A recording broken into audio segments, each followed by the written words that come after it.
नमस्कार। आप सभी लोगों का क्राइम फ्री भारत मिशन के यूट्यूब चैनल पर स्वागत है। आज का दिन एक अति विशिष्ट दिन है, जहां एक ऐसी शख्सियत हमारे साथ है जो कि न केवल देश में बल्कि विदेशों में भी जो है उनके चर्चे हैं, उनका पार्टिसिपेशन है और उनका दिशा निर्देश है। हम ऐसी शख्सियत को पाकर बहुत ही अभिभूत हो रहे हैं। Dr. Vikram Singh ji, he is a doctor by PhD. He has done PhD in ecology, and he is a IPS officer of 1974 batch. He had been he had been DGP of Uttar Pradesh, and now sir is a Chancellor of Noida International University. Sir's contributions are many. Sir has got 4 gallantry awards in very early period of his service. He got it in 86, 87, 88, and 89. He got the President Police Medal for Meritorious Service in 1990, President Police Medal for Distinguished Service in 96. He got the Kathan Seva Padak in 2001 and War 2 Kathan Seva Padak in 2002. He is having Limca Book of Record 2014, as mentioned him as the most or highly decorated police officer. Sir has written many books and publications.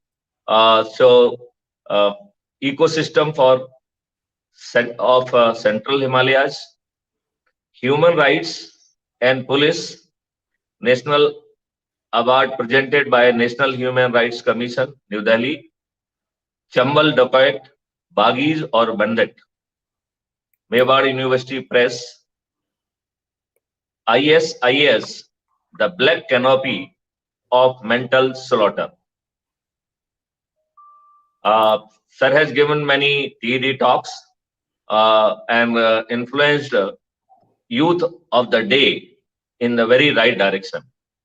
Sir, most welcome on this platform. We look forward for your kind blessings. Thank you so much, Mr. Matthew Sharan Gupta ji, National President, for your very kind and magnanimous introduction. I'm ever so grateful to you for giving me this opportunity to share ideas with me. Thank you very much, sir. You are, sir, most welcome, sir. And I will try to आपसे मार्गदर्शन प्राप्त करने की कोशिश करेंगे कि हम कैसे अपने देश को अपराध मुक्त बनाएं, कैसे अपने देश को हेल्दी वेल्दी बनाएं, और सबसे बड़ी बात है वो है कि देश में खुशहाली रहे। यदि हम माला माल भी हों और खुशहाली नहीं है तो वो किसी मायने की नहीं है। हम कैसे फ्रीवी कल्चर से निकल के पेइंग कैपेसिटी की बात करें, हम कैसे रिजर्वेशन से मेरिटोक्रेसी के बारे में बात करें।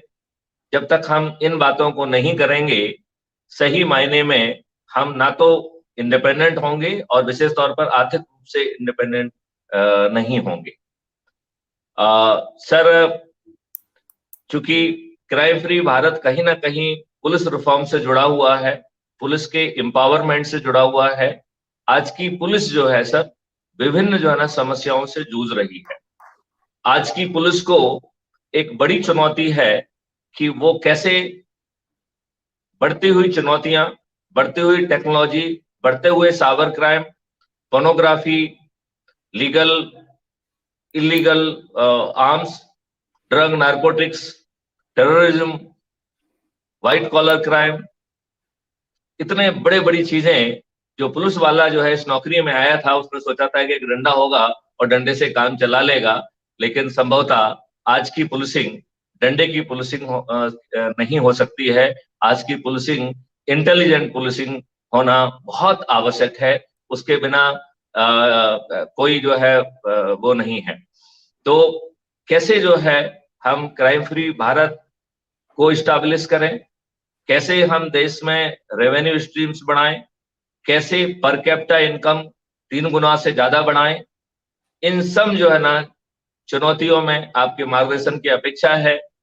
और चूंकि ये सब चीजें पुलिस रिफॉर्म से जुड़ी हुई हैं, जहां पे कि हमारे अधिकांश पुलिस वाले भारी तनाव में नौकरी कर रहे हैं, उन्हें उनमें से बहुत सारे लोगों को बड़ी बड़ी बीमारियां हो गई हैं, और अब तो जो है सुसाइड करने, आत्महत्या करने की और फेट्रिसाइड करने की भी तमाम घटनाएं हो रही हैं। लिहाजा आज के दिन पुलिस रिफॉर्म की बहुत महती आवश्यकता है। हमारे ही पूर्व डीजीपी श्री प्रकाश सिंह जी ने वर्ष 1996 में एक तीन जो है ना डीजीज ने मिलकर एक रिट पिटीशन 1996 में लगाई थी, जिसका 10 साल बाद 2006 में माननीय सुप्रीम कोर्ट ने जजमेंट दिया था, जिसमें कि 7 बिंदुओं का जो है ना के ऊपर जो है ना जजमेंट था।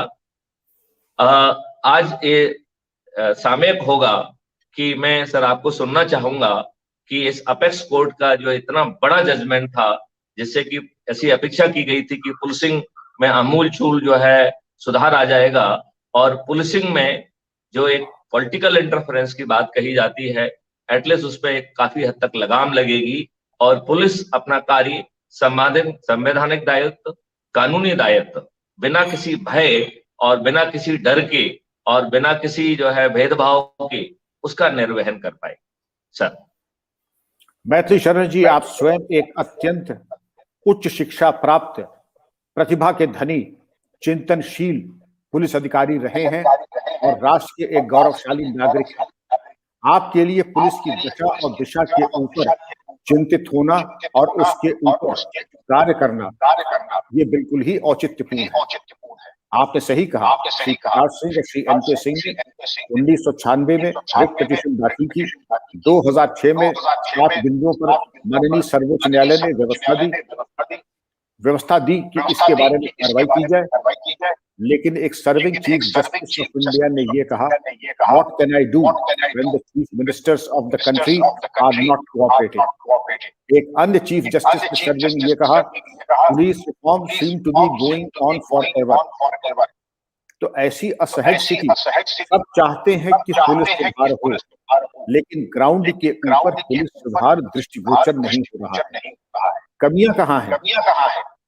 अगर आप ये देखें कि व्यक्तिगत तौर पर मैंने कई राजनीतिक दलों से बात किया कि आखिर आप लोग क्यों नहीं पालन कर रहे हैं, और किसी प्रकरण में अगर सुप्रीम कोर्ट के आदेशों की इस प्रकार अवहेलना होती तो चीफ सेक्रेटरी डीजीपी को मुख्यमंत्री को तलब करके लताड़ बताई जाती। इस प्रकरण में आपने देखा होगा कि सिवाय सर्विंग टू चीफ जस्टिस के जो बड़े ही सम्मानीय हमारे श्रेष्ठतम पदों पर, वरिष्ठतम पदों पर असहजता व्यक्त की, जिससे कि कम से कम हम लोग मानने को नहीं, बहुत निराशा भी हुई। लेकिन उसके अलावा मॉडल पुलिस एक्ट बनाने की कार्रवाई हुई। पुलिस स्वराज जी की कमेटी ने एक मॉडल पुलिस एक्ट बनाया। पाकिस्तान ने उस मॉडल पुलिस एक्ट को ले लिया, लेकिन हमारा तो दुर्भाग्य देखिए, अपने घर में चिराग नहीं। मजबूरी क्या है? जब मैंने राजनीतिक लोगों से पूछा, उन्होंने ये कहा कि जिस दिन ये लागू हो जाएंगे विक्रम सिंह जी, हम राजनीति छोड़ देंगे, हम भी कोई और काम देखेंगे अपने लिए, क्योंकि हमारी राजनीति है उस सड़ी गली पुलिस व्यवस्था, पुलिस व्यवस्था जो 1861 की जनता के दमन के, और हमने उसका एक रूप बिना बदले हम उसी तरीके से शासक बदल गया। अंग्रेज शोषण करते थे, शासन करते थे, अब हम शासन करते हैं। बड़ा स्पष्ट मैथिली शरण कि आप और हम चाहते हैं, पुलिस चाहती है, जनता चाहती है, लेकिन सामान्य व्यक्ति कदाचित शायद वो सुख प्राप्त नहीं कर पाएगा, क्योंकि जब तक राजनीतिक इच्छा शक्ति नहीं होगी मैथिली शरण जी, पुलिस सुधार होने वाले नहीं है। सर, आपने कहा है कि एक राजनीतिक ने यह बात कही कि यदि पुलिस में सुधार हो जाएगा तो उसे फिर पॉलिटिक्स या नेतागिरी छोड़ के कुछ काम करना होगा। तो हमारे देश की सर नेतागिरी ऐसी क्यों है कि वो जो है नेशनल इंटरेस्ट से जो है उसको एक बहुत भय लगता है। हमारी पॉलिटिक्स जो है देश के लिए, देश के हित के लिए, देश के विजन के लिए और देश को कहीं पहुंचाने के लिए काम क्यों नहीं करती है? वो क्यों जो है ना जाति में बांटने का, धर्म में बांटने का, एन के प्रकारेण जो है वोट हासिल करने का, वो वोट जो है वो अच्छे कार्य करके क्यों नहीं सर पा पाती है? क्यों जो है राजनीति में और राजनीतिक सोच में ये दुष्टता क्यों है? जो है राजनीति में सज्जनता, और हम जो है जो भी डिप्लोमेसी करें, जो भी राजनीति करें, उसमें जो गाइडिंग प्रिंसिपल है वो नेशनल इंटरेस्ट होना चाहिए। ये व्यक्तिगत जो है हित, व्यक्तिगत दोहन और फिर पार्टी का दोहन और इस तरीके से ये कहीं बहुत बड़ा डिस्टॉर्शन आ गया है। यदि हमें अपने देश को स्थापित करना है तो सर, आपको नहीं लगता है कि राजनीति में खुद जो है ना मिड कोर्स करेक्शन होना चाहिए? और यदि राजनीति अपना मिड कोर्स करेक्शन करने के लिए तैयार नहीं है तो ऐसे राजनेताओं को बदल देना चाहिए। बहुत सही निष्कर्ष और बहुत सही ऑब्जर्वेशंस। मैथिली शरण जी, मैं आपको बताऊंगा कि अगर एक शब्द में समावेश करना पड़े समस्या का, बौद्धिक और व्यवसायिक भ्रष्टाचार, intellectual dishonesty and financial dishonesty, और जो ऊपर से चलती है नीचे। ये मेरा अहोभाग्य था कि मैंने तीन मिसाल दे करके आपको बताना चाहता हूँ। पंडित गोविंद बल्लभ पंत, मुख्यमंत्री उत्तर प्रदेश, उनसे किसी ने कहा कि आप मेरे लिए एक फोन कर दीजिए, वो अगले दिन गया, फोन कर दिया। आप कल भी कर सकते थे, आज रविवार है, आज हाफ रेट आता है टेलीफोन संख्या का, इसलिए मैंने सरकार के 8 आने यानी 50 सरकारी पैसे का ये उनके ऊपर गर्व और सम्मान। संत चंद्रभान गुप्ता मुख्यमंत्री उत्तर प्रदेश कमरा बंद करके लंच करते थे। लोगों ने पूछा कि सीबी गुप्ता साहब बहुत करमाल खा रहे होंगे ना, देखिए। उन्होंने सीबी गुप्ता जी से कहा कि हम आप साथ खाना उनका खाना खाएंगे, लेकिन ये ना हो कि आपका पेट खराब है या आप व्रत। जब उन्होंने देखा तो उन्होंने बैगन का भुट्टा और बासी वो मुख्यमंत्री जिसकी राजनीतिक विरासत में लंबी पारी खेली, लेकिन उनकी व्यक्तिगत, उनका जो साधु का जीवन, आपकी सबसे सस्ती सब्जी और 2 रोटी। आज आप देख सकते हैं कि कितने राजनेता है जो हेलीकॉप्टर भेज के अपने फार्म हाउस से लीची मंगा, पार्टी दिल्ली में है, हेलीकॉप्टर जाके उनके फार्म हाउस। अगर कपड़ा छूट गया तो हेलीकॉप्टर। बौद्धिक भ्रष्टाचार कहते हैं धनबल से और बाहुबल से लड़ा जाता है। बूथ कैप्टन के लिए धनबल। अब एक था मुझे खून दो, मैं तुम्हें आजादी दूंगा। रफीक शदानी कहते हैं आज वोट दो, खून तो मैं लेके लूंगा। एक जो परिवर्तन आ गया, पहले 0 टॉलरेंस होती भी, अगर लड़का शराब देता था, माता पिता कहते लज्जित कि ऐसा लड़का घर में। अब अगर लड़का रिश्ता भले ही कहीं पर भी हो तो कहेंगे तुम्हारी ऐसी बेहुदा ईमानदारी लेके हम करेंगे, तुम्हारी ऐसी अव्यवहारिक ईमानदारी तो जो परिदृश्य बदल गया, भ्रष्टाचार के ऊपर जो हमारी टॉलरेंस लेवल आ गई, ये सारी बीमारी की जड़। सर, आपने बिल्कुल ठीक कहा, और आपने एक बहुत अच्छी नई टर्मिनोलॉजी यूज की है सर, कि व्यवहारिक ईमानदारी।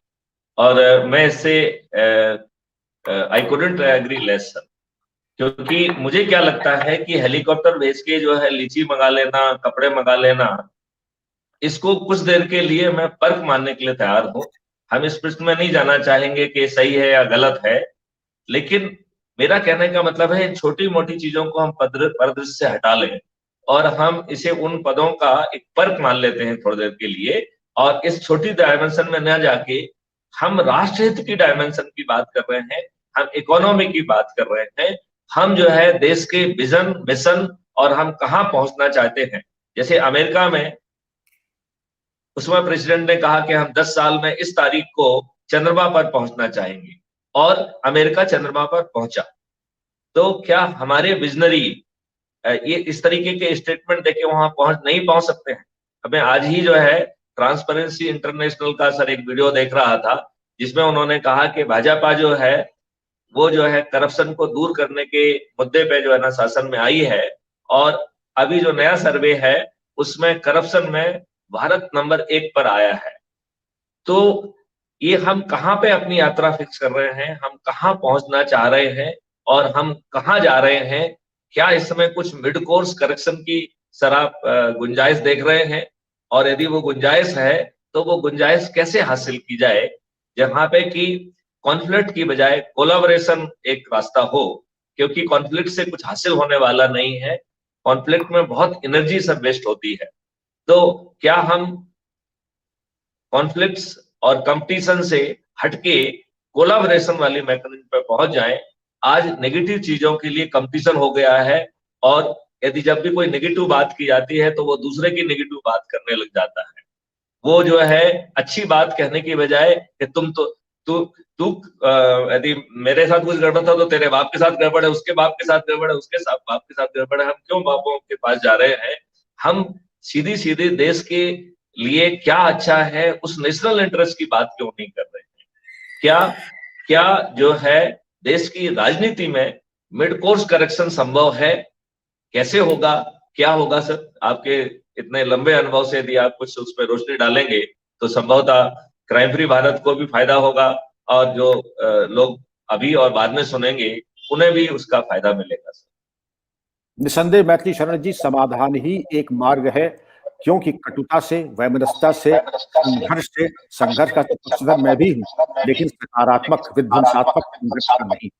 और कोर्स करेक्शन तो एक अंतराल में होना ही है, और अगर कोर्स करेक्शन आज नहीं होगा, और मुझे बहुत सुखद अनुभव हो रहा है कि क्राइम फ्री भारत आप एक वो ओएसिस है एक्सीलेंस है, जो कि कम से कम एक दशा को परिवर्तित करने के लिए एक बहुत सार्थक पहल की है। क्योंकि संघर्ष में कुछ नहीं रखा, आलोचना में कुछ नहीं रखा हुआ है, और किसी को नीचे दिखाना किसी के हित में भी नहीं है।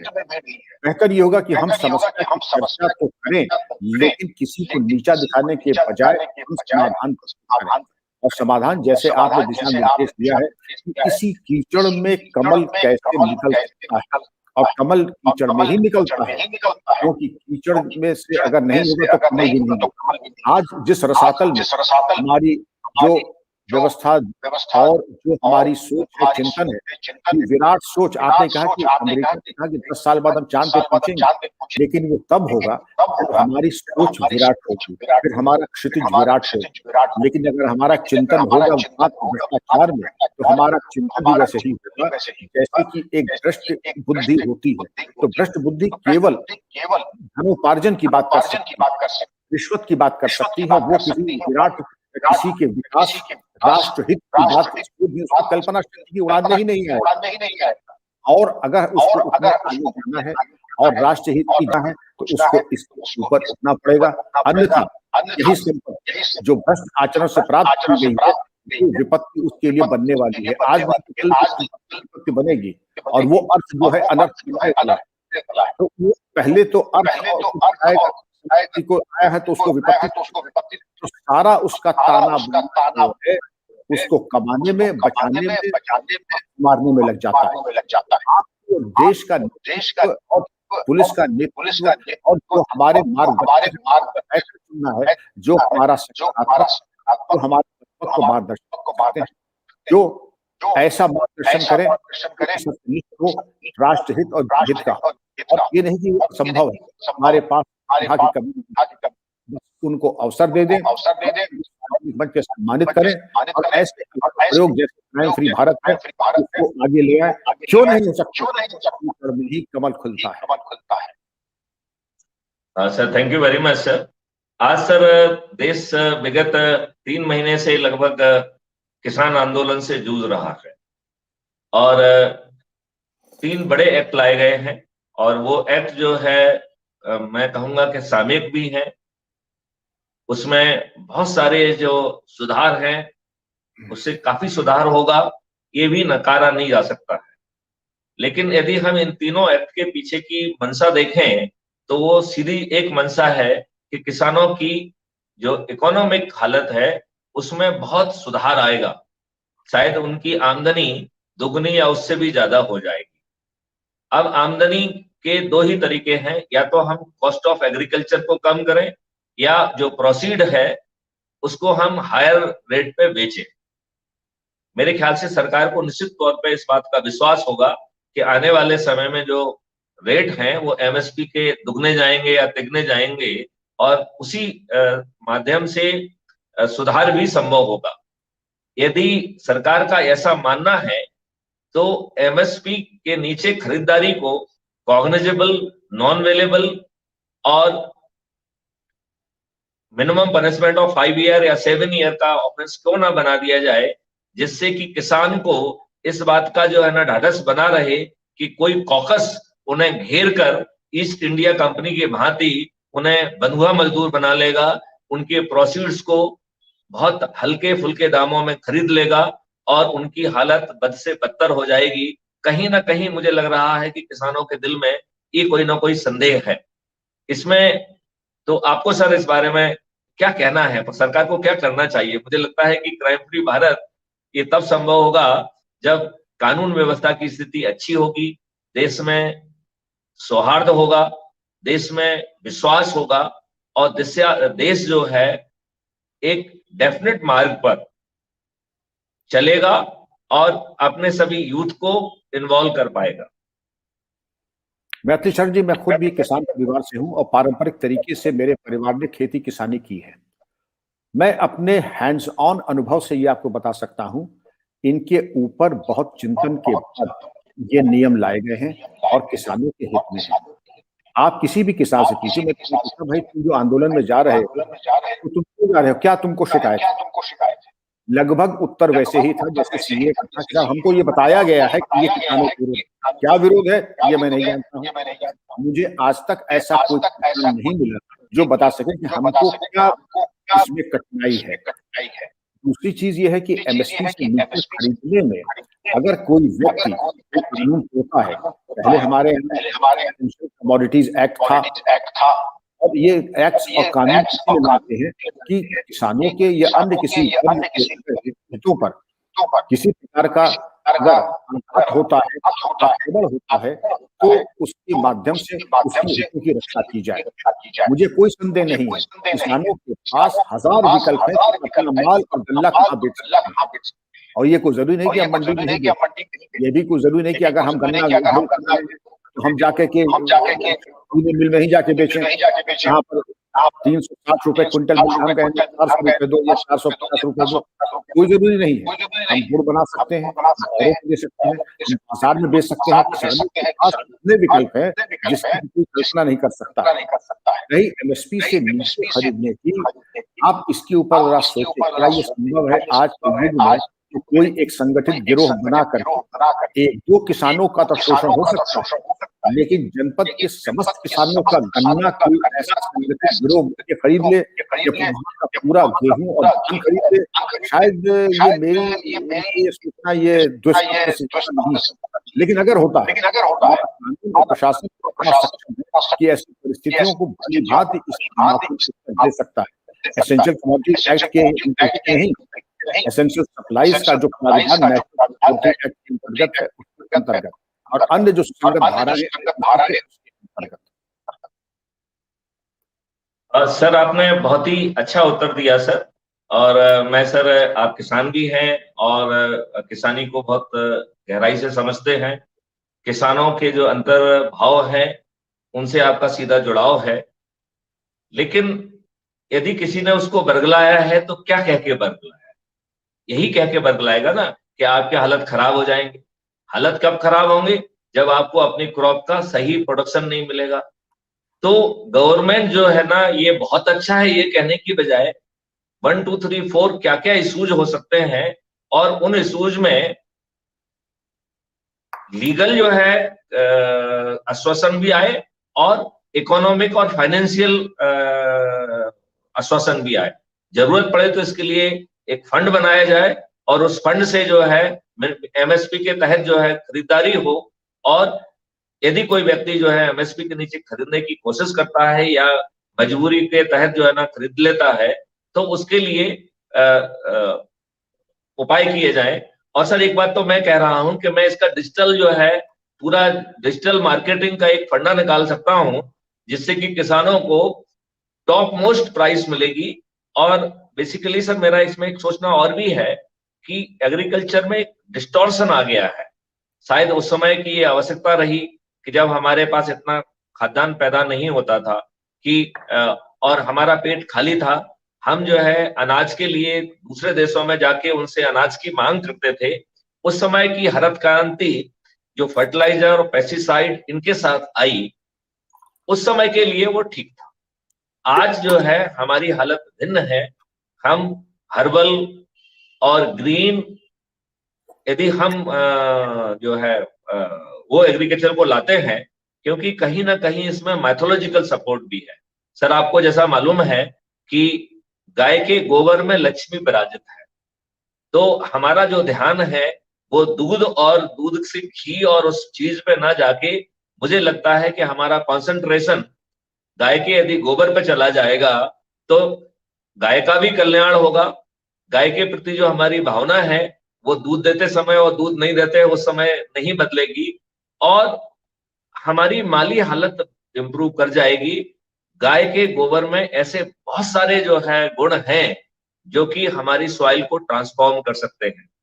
इसमें हम मॉडर्न टेक्नोलॉजी को भी जोड़ सकते हैं। आपको सर मालूम होगा कि आजकल बहुत अच्छे अच्छे माइक्रोब्स डेवलप कर लिए गए हैं। ये लगभग वैसे ही हैं जैसे कि पहले दालों में सर, स्पेशली मूंग की दाल के में की जड़ों में एक राइजोम गांठ जैसी होती थी, और वो गांठ की खासियत ये होती थी कि वो डायरेक्ट जलवायु से न्यूट्रिशंस को एब्जॉर्ब करके, नाइट्रोजन को एब्जॉर्ब करके सीधे वो सॉइल में ट्रांसफर करती थी। अभी ऐसे ढेर सारे बैक्टीरिया जो है डेवलप कर लिए गए हैं, जो जो राइजोम जो है जड़ करती थी, लगभग वही काम उससे ज्यादा इफिशियंसी से वो करने की क्षमता रखते हैं। तो हम गोबर के साथ जो है केंचुए की खाद, और उसके साथ जो है ना यदि माइक्रोब, इन तीनों को जुड़ा के यदि हम अपनी खेती को हर्बल कर ले जाते हैं, और केवल हर्बल ही नहीं करते हैं बल्कि जो है हम जो है उसको वो करते हैं, तो एक बहुत बड़ा फायदा होगा। और सर दूसरी प्रॉब्लम सर जो एक खाद वाली थी, एक इसकी दूसरी डायमेंशन भी है। हमने सर टेक्नोलॉजी का यूज करके हर चीज को हर जगह उगाने की कोशिश की है। जो चीज जहां की जलवायु के लिए बनी गई है वहां पर सर वो अमृत तुल्य है, उसमें औषधीय गुण होते हैं।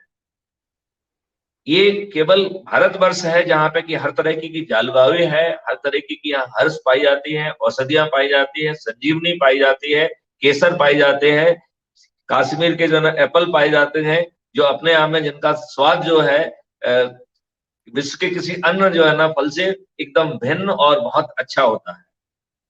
तो रादर देन हम अपने प्रोडक्ट को इंटरनेशनल प्राइस पे बेचें, हम ऐसी स्ट्रेटेजी के साथ क्यों नहीं जाते हैं कि हम इंटरनेशनल प्राइस के 10 गुने पे बेचेंगे, क्योंकि जो हमारा प्रोडक्ट है वो निश प्रोडक्ट है, उसका कंपेरेबल प्रोडक्ट जो है विश्व के किसी भी कोने में अवेलेबल नहीं है।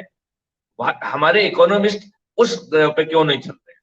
हम उसको डेट, टाइम और लोकेशन से स्टैम्प करके उन वहां का चीज है उसमें कोई गड़बड़ी नहीं होने देंगे, और गड़बड़ी रोकने के लिए यदि वो कहेंगे तो मैं उनको टेक्नोलॉजी बना के दूंगा, और हम जो है गारंटी से किसानों की हालत बहुत अच्छी कर सकते हैं यदि हम जो है ना उनको निस वैल्यू उनको अवेलेबल कराएं। हमारे जैसे भी सब अच्छी जो ब्रांडेड चीज होती है वो दुगने चुगने 5 गुने 10 गुने जो है ना कीमत पे बेच ली जाती है, तो हमारी चीज तो ब्रांडेड से बहुत ऊपर की है। हमारी जो चीज है वो तो औषधि तुल्य है, हमारी चीज तो अमृत तुल्य है। हमारा ग्रेन जो है जो अभी कैंसर कर रहा है because of the pesticide and fertiliser के कारण, वो औषधि का हो जाएगा। हम जो है हमें अपना इलाज करने के लिए हमारे ग्रेन्स, हमारा मिल्क, हमारी शहद, ये और बाकी जो हर्ब्स हैं वो हमारे जो है ना स्वास्थ्य की कार्रवाई जो है ना करने के लिए अच्छी होगी। तो सर इस बिंदु पे सर चूंकि आप किसान हैं इसलिए मैंने ये पहले तो क्राइम फ्री भारत से इसका वैसे तो क्राइम फ्री भारत का हर चीज से संबंध है, जो भी इकोनॉमी पे होगा जिसके पेट पे लात पड़ेगी तो यदि उसके पेट पे लात पड़ेगी तो वो अपराध करेगा। तो सर इस बारे में आपके क्या विचार हैं? क्या आप भारत शासन को कुछ कहना चाहेंगे? कैसे जो है किसानों के संशयों को दूर करें? और सर ये जरूरी नहीं होता है कि संशय सही है या गलत है। मेरे ख्याल से हमें इस बहस में जाना ही नहीं चाहिए। हमें उस जो संशय है उस संशय का समाधान इतना फोर्सफुल ढंग से सामने लाना चाहिए कि संशय अपने आप विलुप्त हो जाए। ऐसी स्ट्रेटेजी मुझे लगता है कि करेगी सरकार तो अच्छा होगा। सर, इस बारे में आपकी क्या राय है? आपके दिमाग में इस बारे में क्या समाधान जो है आ रहे हैं, और आप जो है भारत शासन को क्या सलाह और सुझाव देना चाहिए? मैथिली शरण जी, आपने जो बिंदु उठाया है वो क्राइम फ्री भारत से सीधा जुड़ा हुआ है। अगर अन्न की उपज भरपूर हो जाए, कोई भूखा न रहे, अपराध अपने आप कम हो, किसान खुशहाल हो जाए, गांव खुशहाल हो जाए, अपराध आधे हो जाएंगे। तो ये कह देना कि हम केवल खेती किसानी की बात कर रहे हैं, उसका क्राइम से कोई संबंध नहीं है, उसका संबंध है। जहां जहां पर आत्मनिर्भर हो गए हैं गांव और जिले अन्न की उपज में, जहां पर भोजनालय चलने लगे हैं और सब्सिडाइज हो या जैसे भी हो, वहां आप देखेंगे क्राइम की गिरावट अपने आप आ गई। आपने ये भी कहा कि जो पारंपरिक जैविक खेती है, वर्मी कल्चर यानी केचुए, इसके अलावा गोमूत्र गोबर के माध्यम से अगर खेती की जाए और उसके गोबर के उपयोग के बारे में किसानों को शिक्षा दी जाए, जो एल्गी होती है नॉस्टॉक और उसमें जो लेग्यूम्स के पौधे लगाते हैं जैसे अरहर और ये सही है कि नाइट्रोजन एटमॉस्फेरिक करके उसको जमीन को उर्वरक बना देते हैं। यहाँ तक आर.एन. सिंह BHU ने इस पे काम किया है, reclamation of lands by RN. Singh BHU। उन्होंने यही कहा है, आप कितना भी उसर हो, हजारों लाखों एकड़, आप वहाँ मत कीजिए, नॉस्टॉक एल्गी छोड़ दीजिए, वहां पर ये कर दीजिए, तो वो पूरा एटमॉस्फेयर का नाइट्रोजन करके जमीन को इतनी उपजाऊ बना देगा, उसके बाद आप लेते रहिए। फिर आपने कहा ये कोई जरूरी नहीं कि केवल गेहूं, धान और गन्ना, आज की तारीख में आप देखेंगे ऑर्गेनिक फार्मिंग की बड़ा, ऑर्गेनिक फार्मिंग की वो विक्रय मूल्य है, वो सामान्य गेहूं, सामान्य सब्जी से कम दिगुनी से तिगुनी तक होती है। तो संपन्नता तो अपने आप आएगी। पारंपरिक खेती से जैसे ड्रिप इरिगेशन है इजराइल की, उसके माध्यम से अगर आप एक केसर की खेती है, आपको जान के हर्ष होगा कि केसर हो रहा है, चाय हो रही है।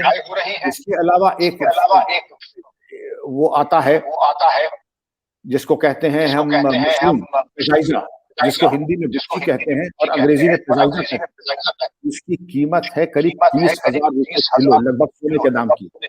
ये सब लोग कर रहे हैं। तो तमाम चीजों अगर किसानों को परिचय देने की जरूरत है तो संपन्नता की नहीं गई है। लेकिन जो आपने एक बिंदु पर संकेत किया कि अगर हमारे मन में भ्रम है तो भ्रम भी दूर करना सरकार का, शासन प्रशासन का काम।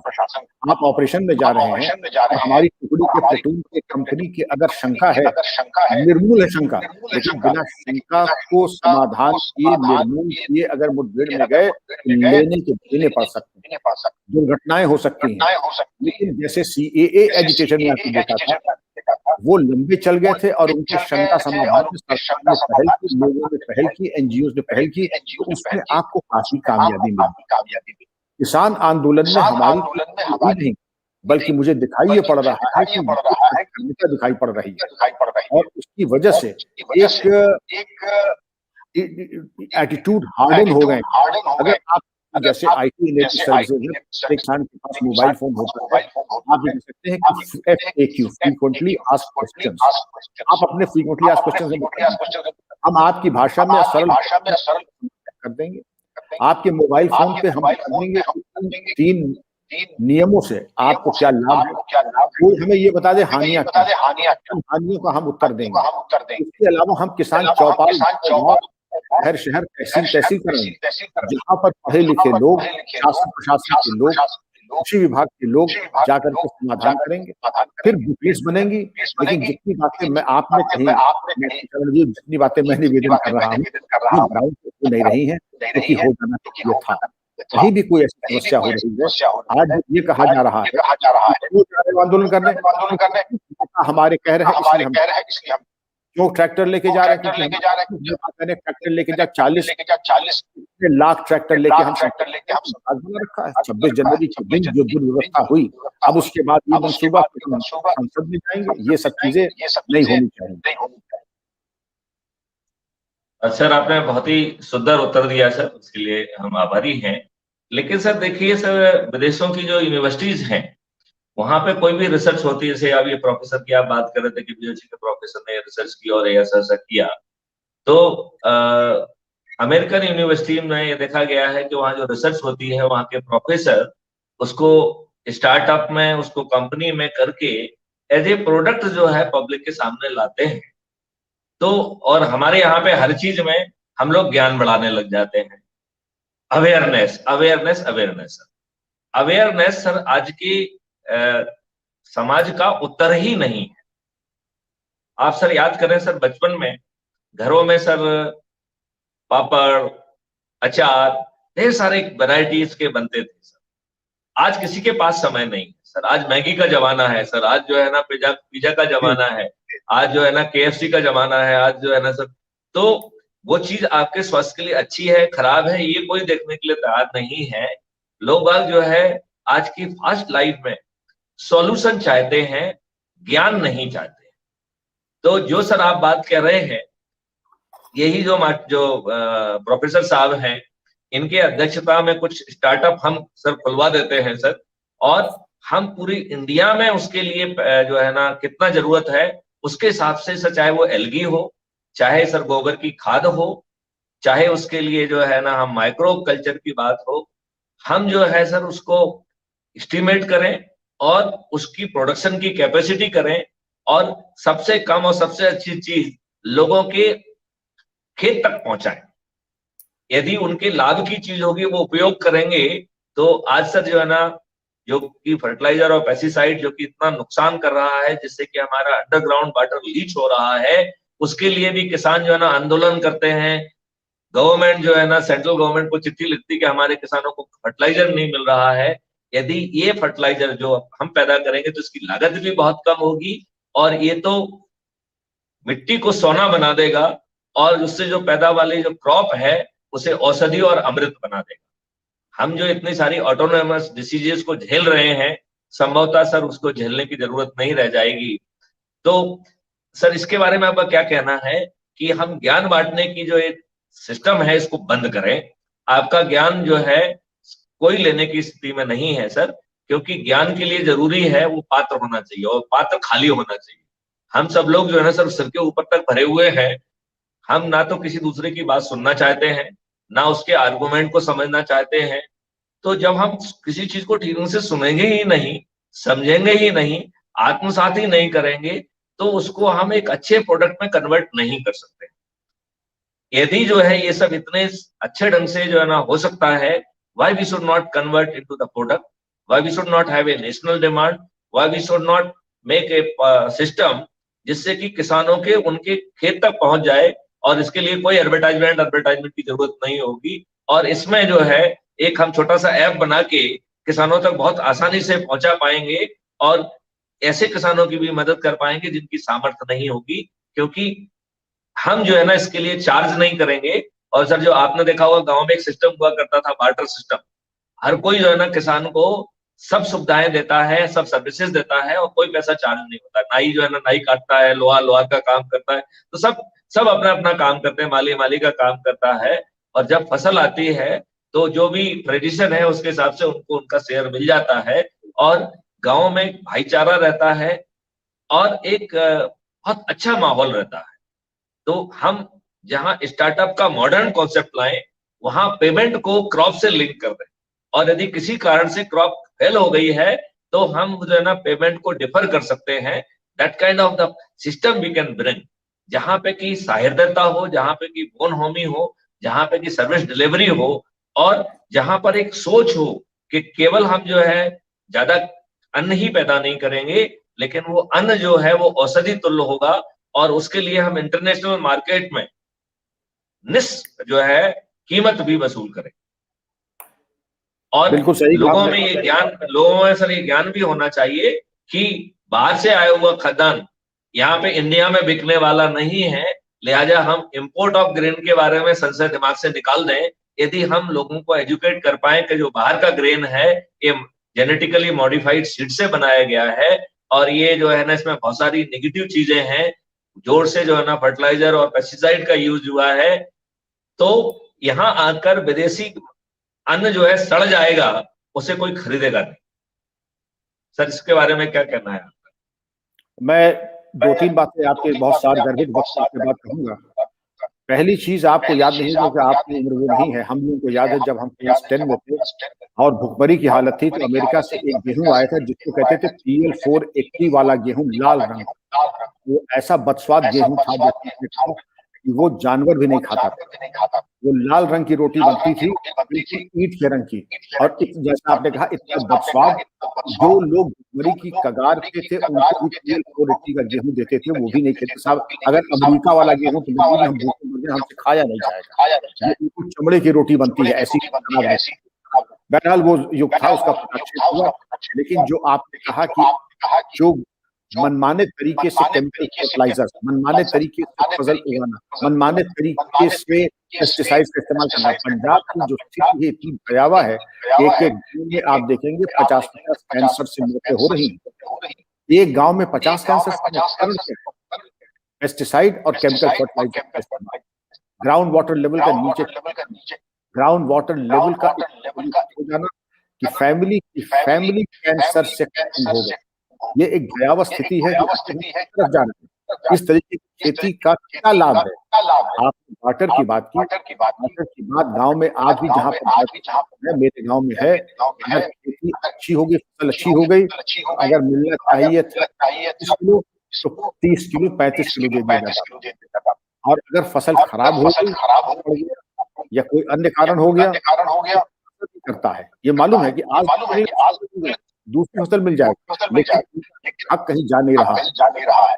चमन में चाहे जहां रहूं, फसलें बहार, जो फसल होती थी उसमें सिर्फ मेरा नहीं, उस पे गांव का अधिकार होता था। पहले होता कि पहले देवी मंदिर भंडारा होगा और उसके बाद जिसका किया जाता, किसी को मार लिया जाए वो संभव नहीं। लेकिन वही चीज थी कि जो हमारे यहाँ पे उत्पाद होता है वो हमारे जीने का अंश है, और उसी का अगर हम सदुपयोग करें तो शरीर को लगेगा भी, शरीर होगा।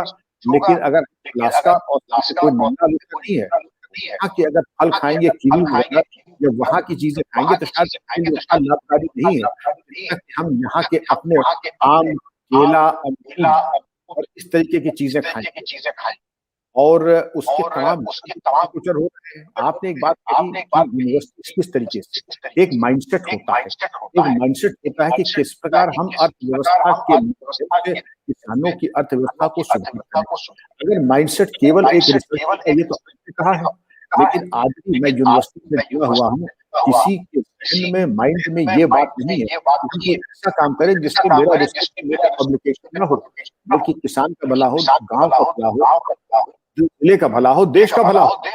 कर देना, बहुत कर देंगे तो पेटेंट कर देंगे, पेटेंट से बहुत ज्यादा हो जाएगा। तो प्रत्येक विश्वविद्यालय में जहाँ पर टेक्नोलॉजी है, जहाँ एग्रीकल्चर है, जेनेटिक इंजीनियरिंग और रिसर्च है, और ये अनिवार्य हो। अभी तक तो अडॉप्ट करना है, अडॉप्ट करके वहाँ केवल पिकनिक वहाँ पर जाकर के ऐसी कृषि में, उर्वरक में, उत्पादन में, स्टार्टअप में, जिससे कि वाकई एक दूसरा डायमेंशन इस गांव की व्यवस्था में आ जाए और वाकई ये संतोष अंततो गत्वा। ऐसा नहीं कि इसके लिए पंजीकरण योजना है बहुत ज्यादा पैसा, ये ऑलमोस्ट एक मिनिमल है, बस अपना एप्लीकेशन ऑफ अच्छा होनी चाहिए और सभी उससे लाभान्वित होंगे। अहमदनगर यूनिवर्सिटी उत्तराखंड में, उधम सिंह नगर में, वो इस काम को निभाव करती है। अगर उसके मेरे को ले किसानों को उनकी बिल्डिंग करना, उनके स्टार्टअप को तैयार करना, उनके उत्पाद की बिक्री कराना, वहाँ आईटीसी तमाम ई मंडियां और उनके जो उनके क्रय विक्रय शंका समाधान, जो भी उनकी कृषि संबंधित समस्याएं हैं, उनका निराकरण निःशुल्क। Sir thank you very much sir, आपने बहुत ही सटीक भाषा में सर को एड्रेस किया और अपनी देश की जो यूनिवर्सिटीज हैं उनको भी एक संदेश दिया कि वो जो है विदेशों की भांति जो है इन विषयों को और इन चीजों को एक स्टार्टअप के माध्यम से एक समाधान के रूप में लोगों की डोर स्टेप तक पहुंचाएं, उनके खेतों तक पहुंचाएं। ये कोई सिर्फ किताब में लिखने के लिए और किसी इंटरनेशनल मैगजीन में छापने के लिए रिसर्च पेपर नहीं होना चाहिए, उसकी इमीडिएटली जो है ना ग्राउंड में यूटिलिटी होना चाहिए और वो लाभ भी जो है कम से कम समय में उन तक पहुंचाया जाए। और इसके लिए बहुत ज्यादा जो है सरकार पर डिपेंडेंट रहने की सर जरूरत नहीं है सर। तो thank you very much sir.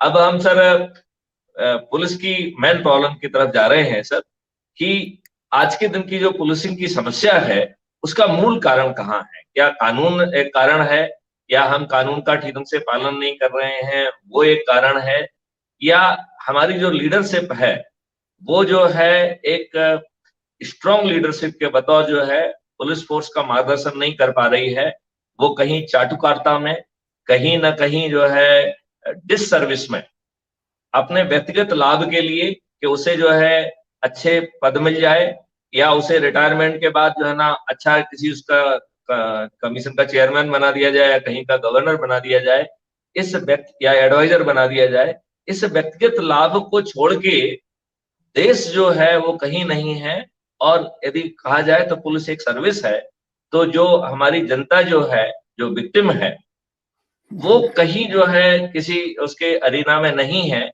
और हम जो है ना चीजों को तो शोकेस कर रहे हैं कि पब्लिक के हित में है, लेकिन पब्लिक हित कहीं ना कहीं वहां पूर्णतया गायब दिखता है। और इसके कारण जो है शीर्षस्थ जो लीडरशिप है उसके प्रति पुलिस विभाग के कनिष्ठों में भी आस्था कम हो रही है, सम्मान कम हो रहा है, और it has become a negative partnership, जहां क्राइम और पुलिस एक, और इवन ब्यूरोक्रेट्स एंड पॉलिटिशियन एक नेगेटिव पार्टनरशिप में चले गए हैं। और वो गेन को जो है ना कहीं शेयर कर रहे हैं, चाहे वो अवैध उत्खनन हो, चाहे जो है इलीगल माइनिंग हो, चाहे जुआ सट्टा हो, चाहे शराब हो, क्षेत्र जो भी हो, ये बड़ी सांठगांठ का हिस्सा हो गया है। और अब इसमें जो है हर कोई अपने शेयर का पाउंच भी ले रहा है, चाहे क्षेत्र किसी का भी हो।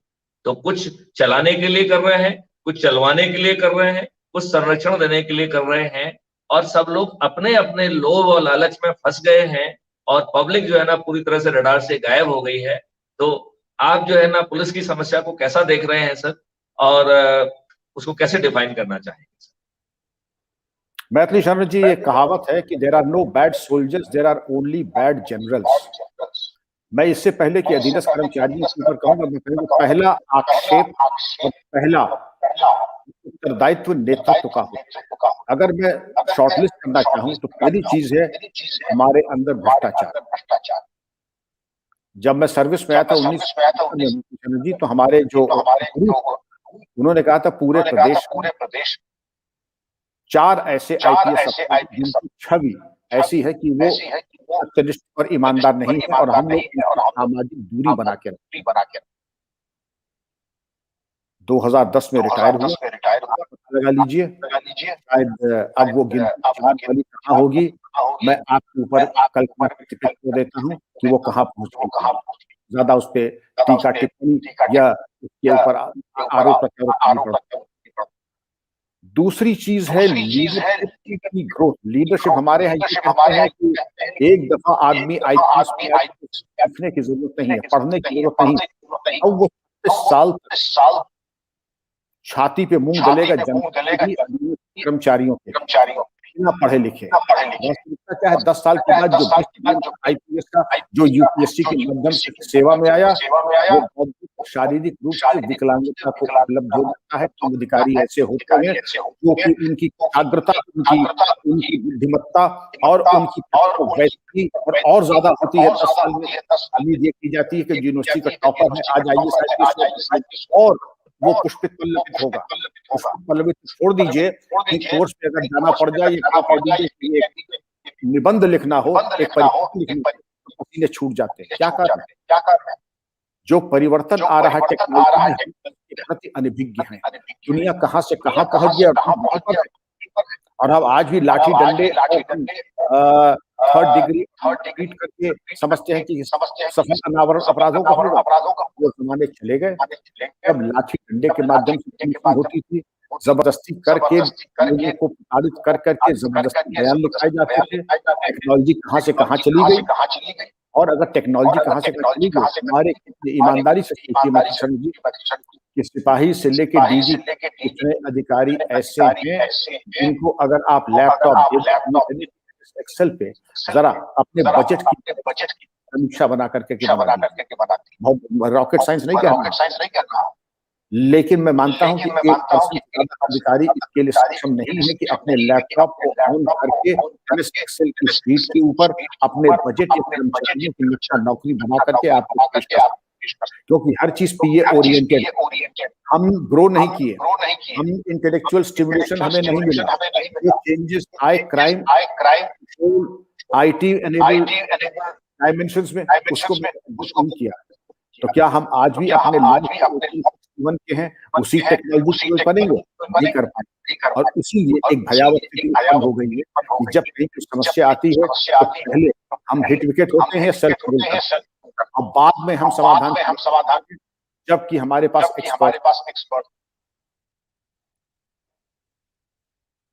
सर, एक बिहार का किस्सा किसी ने मुझे सुना हुआ है, तो मैं ये नहीं कह रहा हूँ कि मेरा व्यक्तिगत नॉलेज है। वो एक डॉक्टर साहब जो है कार से जा रहे थे, उनको गन पॉइंट पर रोका गया, एक सेल डीड पे उनके हस्ताक्षर करा लिए, उनको वहां उतार दिया गया। वो 2-3 किलोमीटर दूर पे थाना था, वो बेचारे चलते फिरते जब वो थाने पे पहुंचे तो जिस व्यक्ति ने गन पॉइंट पर उनकी कार छुड़ाई थी वो व्यक्ति थानेदार के साथ उसी थाने में चाय पी रहा था। अब जो है डॉक्टर साहब की हवा निकली। तो इसके आगे सर कहानी बड़ी लंबी है, उसको यहीं पर छोड़ते हैं।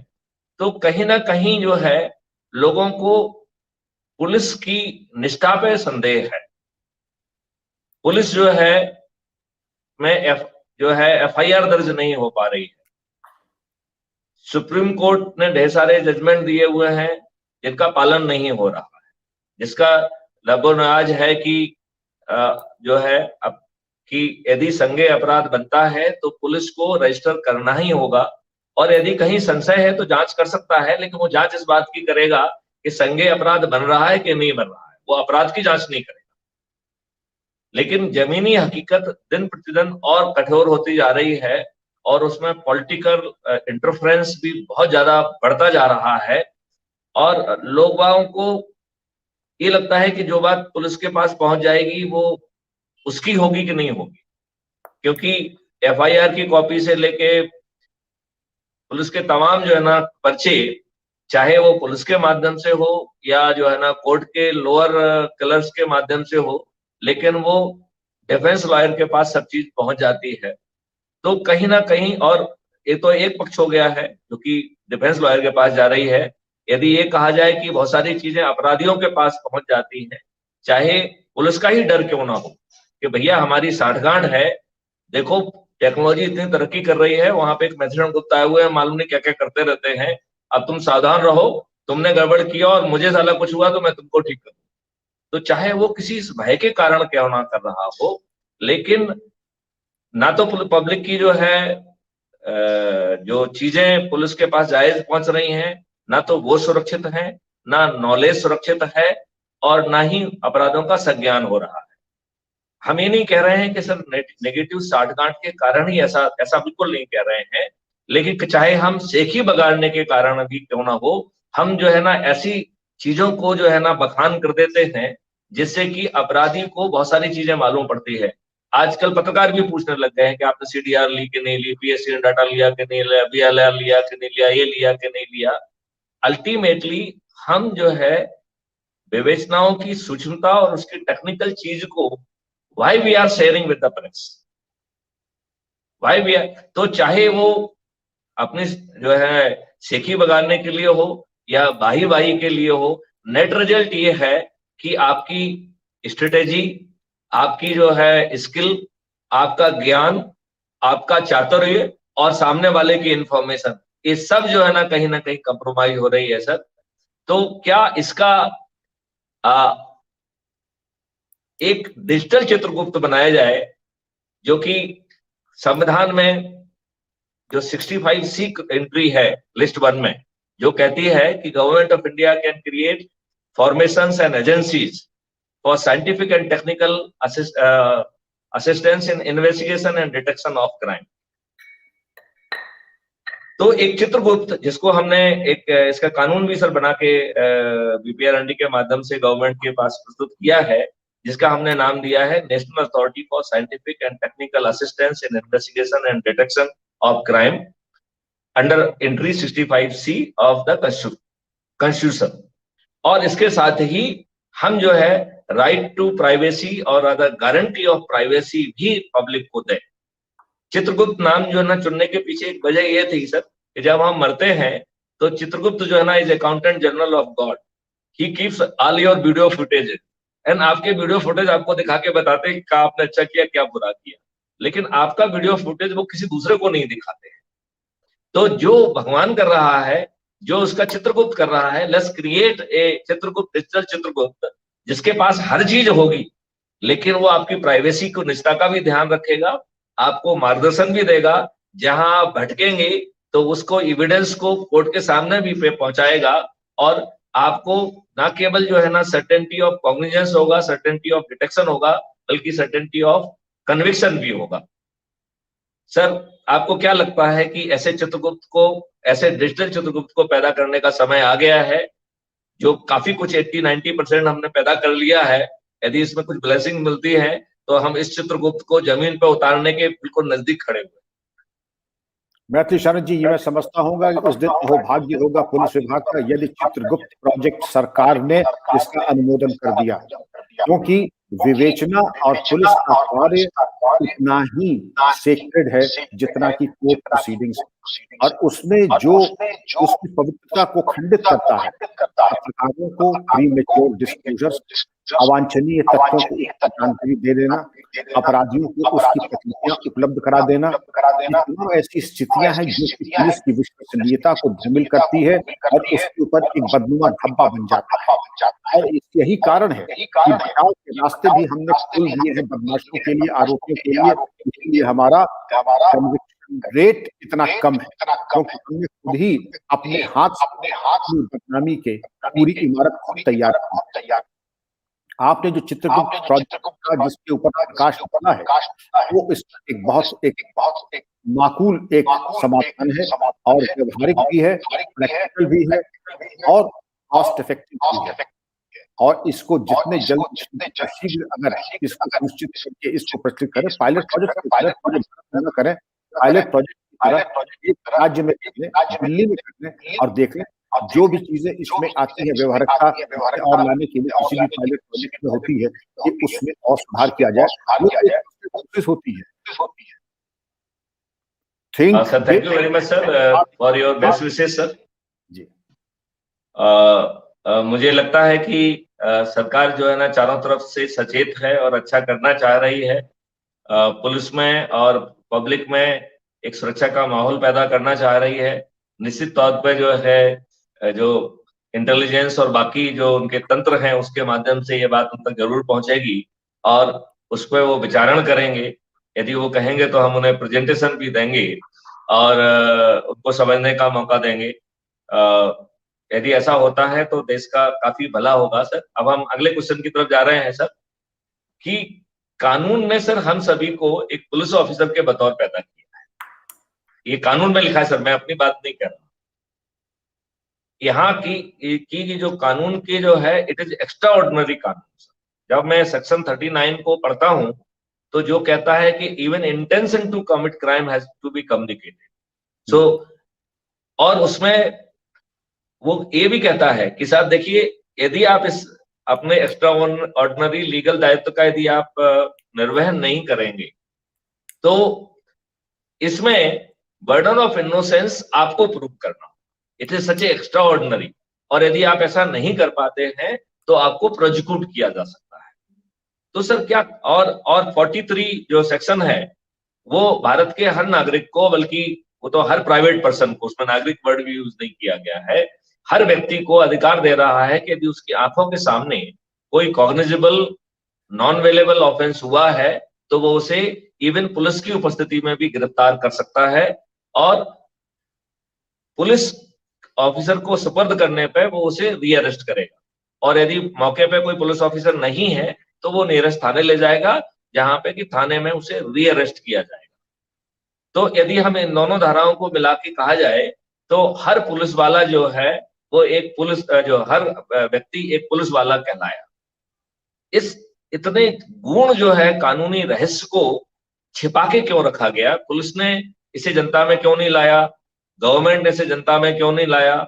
इसे पाठ्यक्रम का विषय क्यों नहीं बनाया? इसके ऊपर डॉक्यूमेंट्रीज और वो क्यों नहीं बनाई गई? हर बच्चे को ये ज्ञान क्यों नहीं? मैं समझता हूं कि शायद प्रमाद की वजह से कोई इसमें मुझे ये कोई मेंसरिया दिखाई नहीं पड़ रहा है, लेकिन जो आपकी तरह चिंतनशील पुलिस अधिकारी थे उन्होंने जगह जगह ये बैनर लगाया था, every police officer is a citizen in uniform and every citizen is a police officer in plain clothes.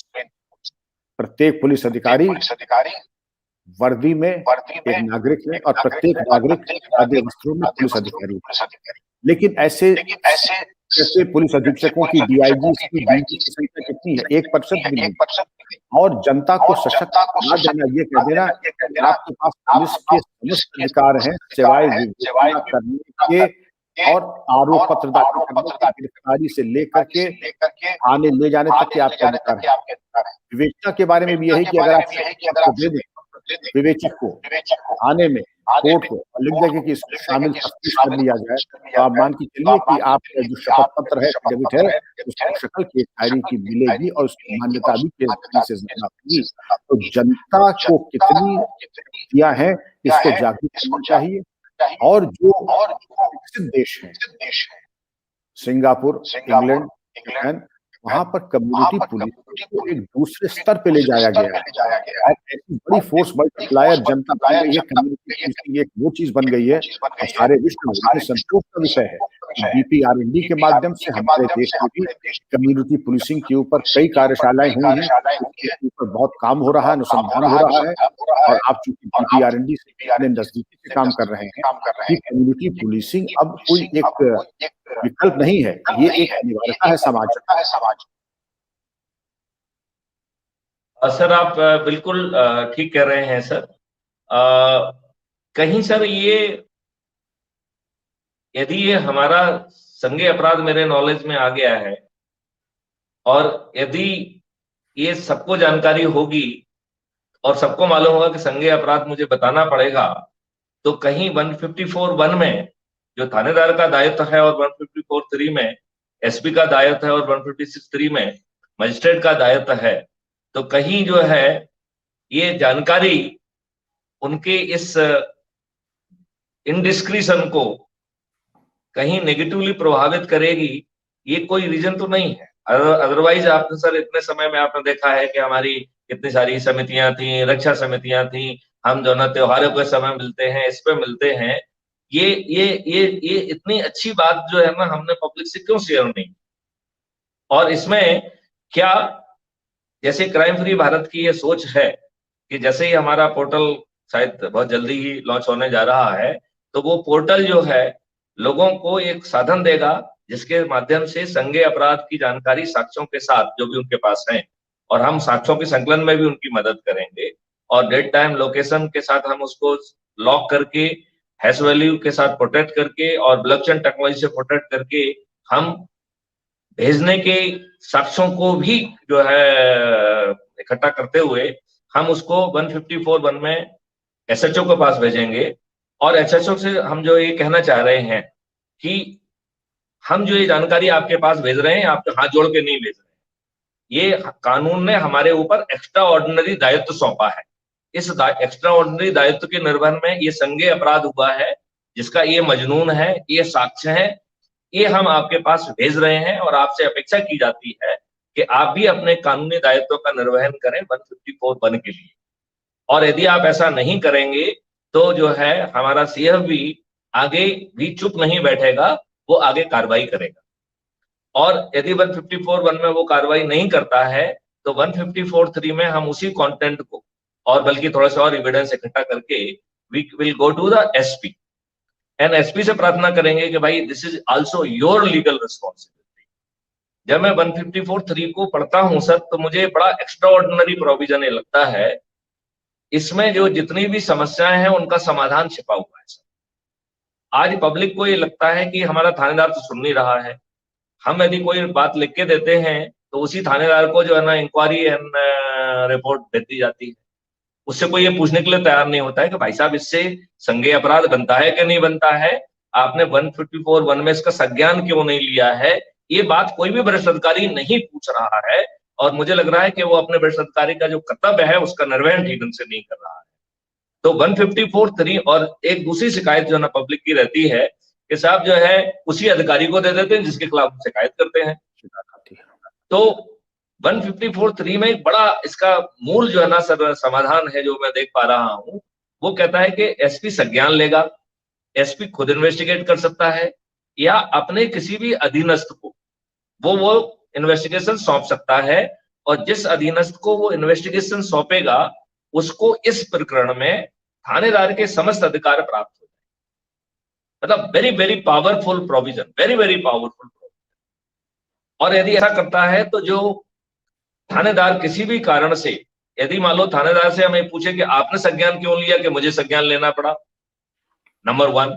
Number 2, हमने किसी दूसरे को सौंप दिया तो थाना प्रभारी को यह भी लगेगा कि भैया अपन ही रजिस्टर कर लेते, नहीं तो कोई दूसरा जो है ना इस पे वो करेगा, तो वो जो उसकी हठधर्मिता है वो कहीं ना कहीं रास्ते में नहीं आएगी सर।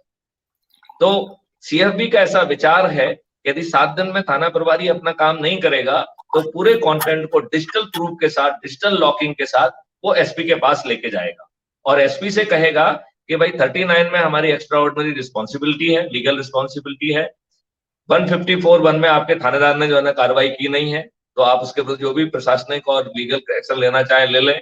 और अब आपसे प्रार्थना है कि आपकी भी लीगल रिस्पॉन्सिबिलिटी है, तो आप इसका संज्ञान लें और किसी अन्य अधीनस्थ अधिकारी को जो है ना इसका इन्वेस्टिगेशन सौंपें और उसे एसएचओ की समस्त जो है ना पावर दें। और इस काम के लिए हम एक आपको ड्राफ्ट भी भेज रहे हैं, तो जिसमें आप जिस अधिकारी को जांच सौंपना चाहते हैं सब उसका नाम लिख के अपना सिग्नेचर और ठप्पा मार दीजिए, जिससे आपको टाइप करने का भी कष्ट ना उठाना पड़े। यदि मान लो एसपी भी जो है इस काम को नहीं करता है तो और साक्ष्य इकट्ठा करके 156(3) में सीएफबी का ऐसा विचार है कि वो मजिस्ट्रेट के पास जाए, 156(3) read with the section 190 of CrPC, और फिर मजिस्ट्रेट से निवेदन करें कि भाई कानून में ये प्रावधान किया गया है कि यदि पुलिस सुनवाई ना करे तो ये मजिस्ट्रेट का दायित्व है। और ऐसे केस में 156(3) is a very very powerful, because सामान्यतः इन्वेस्टिगेशन से मजिस्ट्रेसी को दूर रखा गया है and in normal course magistrate can not interfere in the investigation of the police, but जो रजिस्ट्रेशन 156(3) के तहत होगा उसका सुपरविजन का पावर भी पुलिस को मिल जाता है। तो हम उसको कोर्ट को कहें कि भाई देखिए इसमें दाम के दाम और गुठलियों के दाम है, आम के आम और गुठलियों के दाम है, आप इसको संज्ञान लीजिए, इसको इन्वेस्टिगेशन के आदेश करिए और फिर आगे चल के सुपरवाइज भी करिए, जिससे जो पुलिस से न्याय हमें नहीं मिल रहा है उसको आप सुनिश्चित कर सकें।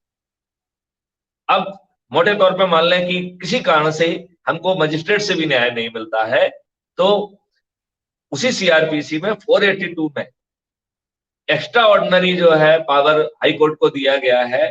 तो एक्सेप्शनल केसेस में सीएफबी का ऐसा विचार है कि वो हाई कोर्ट में से ले जाए और फिर उसका ये भी विचार है कि यदि जो है हाई कोर्ट से भी उसको सुनवाई नहीं मिलती है और वो और साक्ष्य इकट्ठा करता है अपने वॉलंटियर के तहत, जैसा कोर्ट अमिकस कुरी का करता है, ऐसा ही सीएफबी भी जो है ना एक अमिकस कुरी का कॉन्सेप्ट निकाल के we will go and we will collect evidence and with those evidences if required we will go to the Supreme Court as a contempt petition or as a PIL। तो sir ये जो मैंने आपको एक पूरा वो बता रहा है, क्या सीएफबी की ये सोच उचित है या आप इसमें कुछ संशोधन करना चाहेंगे, कुछ मार्गदर्शन देना चाहेंगे? क्योंकि ये सोच जो है लगभग जो है सॉलिड होती जा रही है, तो आपका सुझाव और आपका जो मार्गदर्शन सर, हमें उसमें यदि कोई संशोधन की आवश्यकता है तो वो संशोधन करने का सर अवसर प्रदान करें। मैथिली शरण जी, अगर पुलिस की सबसे बड़ी शिकायत आज के युग में है एफआईआर का न लिखा जाना, आपने जो पूरी न्यायिक प्रक्रिया है और क्रिमिनल ज्यूरिस्प्रूडेंस की सबसे बड़ी जो खाई है, अपराध का पंजीकरण न करना और अल्पीकरण में। आपने धारा 154 की बहुत सुंदर समीक्षा की है और जिस शब्द का प्रयोग किया गया है, if the contents of the application displace the commission of a cognizable offense, SHO shall, इसको विल नहीं है, एसओ के पास कोई विकल्प नहीं बल्कि वो अपना पंजीकृत करेगा। और अगर if the complainant is disturbed by the fact that his complaint has not been registered, he will go to the superintendent of police, who shall either inquire himself or order to be inquired into by the subordinate officer. Ground reality क्या है? Minimisation, जो कि हमारे विभाग के एक DNA में आ चुका है पूरे भारत में, और इसका जो एक बहुत ही सुंदर समाधान आपने दिया है वो क्राइम फ्री भारत की तरफ से, कि अगर एफआईआर पंजीकृत नहीं हो तो एक मोनोपोली आइटम है, पुलिस अधीक्षक के यहाँ गए और अगर पुलिस अधीक्षक और वो थाना अध्यक्ष एक नेक्सस पर एक ही पेज पे है, तो आप समझ सकते हैं कि उस एप्लीकेशन का क्या परिणाम होगा। वो कहीं भी चला जाए, वो कहता है, यही हमारे गुरु पुराने जब मैं आया था, भाई एक ही कुक है, आपने उससे कहा डोसा लाओ, वो ऑमलेट ला रहा है, और जो पूरा कहते हैं मैंने डोसा मांगा, उनका यही है डोसा, और बार बार ऑमलेट ला रहा है, उसकी मोनोपोली है थाना अध्यक्ष की। आपने जो मार्गदर्शन और आपने जो रोड मैप तैयार किया है, वो केवल इस मोनोपोली को तोड़ने के लिए कानून की परिधि में रहती है। कानून आपको सामर्थ्य, शक्ति और अनुमति देता है, उस परिधि में रहते हुए एफआईआर चाहे थाना अध्यक्ष के जरिए, उसका समावेश करके अन्य साक्ष्यों का पुलिस अधीक्षक के न्यायालय में जाकर के, इसके अलावा हाईकोर्ट और सुप्रीम तक में रास्ता तय कर दिया है। मैं समझता हूँ कि ये एक जनता की और देश की बहुत बड़ी सेवा होगी। इसको आप और प्रशस्त करें, फाइन ट्यून करें और इसको सुनिश्चित करें कि जन जन को ये उपलब्ध हो। आज की तारीख में आप मध्य प्रदेश में हैं, मैं दिल्ली के नजदीक हूँ, और बड़े बड़े रिटायर्ड ऑफिसर्स रिटायर्ड जब जाते हैं, मुझसे कहते हैं मेरी एफआईआर लिखा दो। ये सामान्य समस्या नहीं है, बड़े से बड़ा अफसर व्यवसायी उसकी एफआईआर पंजीकृत नहीं हो रही है, और ये इसका बहुत अच्छा एक समाधान। तो गुप्ता जी, मैं फिर एक दो सवाल सर, मैं आपके 10 मिनट और लेना चाहूंगा sir, kindly bear with us because we have not come to the core question sir, because थोड़ा सा वो एग्रीकल्चर एरिया में चले गए सर, आपका किसानी बैकग्राउंड देख के सर। तो सर जो अगला जो इसका सीएफबी की सोच है, क्योंकि सीएफबी की सर जो है 5 जो है ना सर्टेनिटी देने की सोच है। एक है अपराध का पंजीयन, वो भी बिना थाने जाए। दूसरा है सर्टेनिटी ऑफ डिटेक्शन, जिसमें कि वो पुलिस को अनबर्डन भी करेगा, डिस्ट्रेस भी करेगा, और लगभग 90% नॉन कोर एक्टिविटी या तो वो पब्लिक को ट्रांसफर कर देगा और या जो है ना टेक्नोलॉजी को, और चाहे टेक्नोलॉजी को ट्रांसफर करे चाहे पब्लिक को ट्रांसफर करे, विद रेवेन्यू स्ट्रीम करेगा। तो उसमें जो है ना वो अपन को देशभक्ति और उस सब की कहने की जरूरत नहीं है। लोग अपने स्वयं से हित की शुद्धि के लिए वो सब काम करेंगे जो अपन उनसे अपेक्षा कर रहे हैं। और इसके साथ ही जो है through the digital Chitragupta, CFB is committed to guaranteeing the privacy also. So raw data will not be going to the police, and at the same time backend engine will be generating n number of the solutions for the investigation.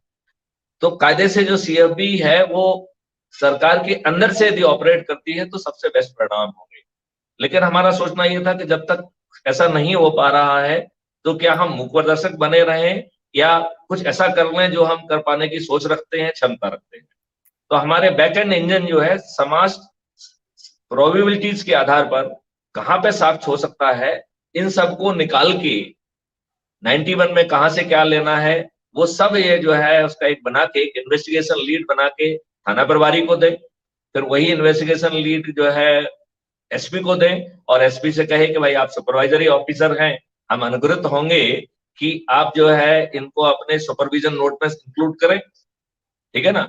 मेरे ख्याल से अभी आज का SP हवलदार जो लिख के आता है उसमें सिग्नेचर कर देता है, ऐसा मेरा सोचना है। ज्यादा वो अपने दिमाग की एप्लीकेशन, क्योंकि he is so much busy, तो ये छोटी मोटी चीज के लिए उसके पास समय नहीं रहता है कि उसमें एप्लीकेशन दे। यदि ये चीज जो है सीएफबी उसको पहुंचा देगा और तो उसको कट पेस्ट करके संभवतः निर्देश जारी करने में कोई दिक्कत नहीं होगी। और यदि वो ऐसा नहीं करता है तो कहीं ना कहीं एडमिनिस्ट्रेटिव और लीगल अकाउंटेबिलिटी के दरवाजे भी सीएफबी खोलने की कोशिश करेगा। सर, आपको क्या लगता है कि इसमें सीएफबी का ये सोच कहां तक ठीक है, या सीएफबी को जो है ना should not try to go or on the untrodden path and ऐसा ना करके हम जो है जहां है वहीं तक सीमित बने रहें? आपको क्या लगता है कि सीएफबी को ऐसा करना चाहिए कि नहीं करना चाहिए, और इसका कितना लाभ आम जनता को मिल पाएगा? मैथिली शरण जी, मैं आपको बधाई देना चाहूंगा। ऐसा सोचिएगा मत आप इससे आगे पीछे जा सकते हैं। मैं इसको परमात्मा की प्रेरणा, परमात्मा का प्रसाद समझता हूं कि आपके मन में ये चिंता आई कि आखिर हम एफआईआर पंजीकृत क्यों नहीं कर पा रहे हैं। थाने जाने की अनिवार्यता तो पहले भी नहीं थी, लेकिन आज की तारीख में थाने जाके जब तक कि आप आमरण अनशन की धमकी देंगे या जाकर के किसी विशिष्ट व्यक्ति से फोन नहीं कराएंगे, एफआईआर पंजीकृत। मैं बाकी उसके डिटेल में नहीं जाऊंगा कि जो कुरीतियां हमारी व्यवस्था में आती हैं, और ये एक बहुत बड़ी समझिए कोविड की वैक्सीन के बराबर ये आपका समाधान है। जैसे कोविड की वैक्सीन आई, आपका एक तरीके से एफआईआर का पंजीकरण न होना और विवेचना में मिलावट करना, उसके लिए एक वैक्सीन है। मैं आश्वस्त हूं कि एक एकदम से स्वीकार्य नहीं होगा, तो स्वीकार कराने में समय लगेगा, लेकिन जब समझ जाएगी, आप प्रतीक्षा भी न करें कि शासन पे इसका अनुमोदन कब होगा। निसंदेह होगा, लेकिन कितना समय लगे ये कयास लग सकता है। लेकिन जब तक शासन स्तर से अनुमोदन नहीं आता है अपने स्तर पे, आप जहां पर हैं, don't wait for the change, be the change and be the lighthouse where you are. एक आपने एक मानक स्थापित कर दिया, आप देखेंगे लोग दौड़ दौड़ करके आपसे वो चीज सीखेंगे, और मुझे कम से कम कोई संदेह नहीं कि पूरे भारत में क्राइम फ्री भारत एक सक्सेस स्टोरी हो जाएगी। Thank you sir, thank you sir. Sir, चूंकि सभी की जिम्मेवारी भी है, सीसीटीवी, आईओटी डिवाइसेस सब मिलके हम एक आमूलचूल परिवर्तन सर ला सकते हैं। और जो चित्रगुप्त की जो ओमनीसेंट वाली जो धारणा है, वो कहीं ना कहीं कम्युनिटी, टेक्नोलॉजी, सीसीटीवी और आईओटी डिवाइस मिलके पूरे करेंगे। और चूंकि उसमें रेवेन्यू स्ट्रीम रहेगी, लिहाजा मैं मानता हूं कि, और वो बहुत भारी रेवेन्यू स्ट्रीम होगी कि भारत की पूरी जनता सर इससे जुड़ेगी। तो सर, मेरा क्वेश्चन ये है कि क्या जो है कम्युनिटी पार्टिसिपेशन को एक नए दर्जे पर ले जाया जाए, और जब सरकार इसको मान ले तो सीएफबी या चित्रगुप्त कम्युनिटी को कौन सा, मतलब जो है ना, कौन सा क्या कर सकता है, उसको स्पेशल पुलिस ऑफिसर का पावर देते हुए, जिससे उसको पावर, प्रिविलेज और प्रोटेक्शन मिले। और यदि जरूरत है कि उसको ऐसी चीजों को हैंडल करने की जरूरत पड़ती है जिससे कि उसको फिजिकली इन्वॉल्व होना होगा या कोई लाइफ थ्रेटनिंग सिचुएशन को हैंडल करना होगा, तो वैसी स्थिति में उसको जो है वो स्पेशल पुलिस ऑफिसर के पावर उसमें निहित कर दिए जाएं, और उसको फिजिकली भी तैयार किया जाए। और जरूरत पड़े तो जो है ना, हम उसको ऐसे बहुत घातक हथियार ना दें, लेकिन ऐसे हथियार उसको जरूर दे दें जिससे कि जो हम उसकी काम की अपेक्षा उससे कर रहे हैं, वो काम की अपेक्षा कर सकें। तो सर, इसके बारे में सर आपका क्या कहना है? बहुत ही अच्छा सारगर्भित ये आपका विचार है, परिकल्पना है, हाइपोथेसिस है। और एक तरीके से जो परंपरागत पुलिसिंग का ग्राम सुरक्षा समितियां थी, मोहल्ला डिफेंस सोसाइटीज थी, उसको तकनीकी रूप देख करके उसकी आपने वैज्ञानिक और व्यवहारिक पैकेजिंग करके अपने देश के सामने प्रस्तुत किया है, और उसको एक फाइनेंशियली साउंड मॉडल दिया है। आपने टेक्नोलॉजी का समावेश किया है, आपने मोबाइल टेलीफोनी से लेकर आईओटी के जितने भी आयाम है उनका समावेश किया है। अब इससे सुंदर तो कोई व्यवस्था हो भी नहीं सकती है कि आपने जनता की सहभागिता, नियमानुसार आपने जो कि पहले होता था कि जितने भी नवाली और बैड कैरेक्टर्स बन जाते थे, अब इतना अंतर होगा जो वाकई पढ़े लिखे, जिनमें सेवा भाव हो, जो उनको स्पेशल पुलिस ऑफिसर इस तरह से नियुक्त किया है जिससे कि सीसीटीवी की फुटेजेस की ऑडिटिंग, व्हाट्सएप सूचनाओं के आदान प्रदान, पुलिस की और प्रशासन की कोई मदद कर सके। और उस मदद को करने के बाद आप खुद देखेंगे कितना सकारात्मक परिणाम कानून व्यवस्था और अपराध नियंत्रण में होगा। और ये ऐसा नहीं है कि केवल आपने आज इसको कल्पना की है, लेकिन जो सक्सेस स्टोरी दुनिया में है सभी विकसित देश में, जापान में और मुझे मालूम है ये दूसरे रूप में वहां पर व्यवहारिक, लेकिन जापान की साइज और भारत एक बहुत विशाल देश, अब थोड़ा सा इस परिवर्तन, लेकिन इसकी वैज्ञानिकता, इसकी कारगर्भिता और इसकी एप्लीकेशन में मुझे नहीं है जितने जल्दी शुरू कर दे सरकार तो जब अनुमति करेगी, लेकिन शुभस्त शीघ्र। Maithili Sharan ji. Sir thank you sir. Sir last few question sir.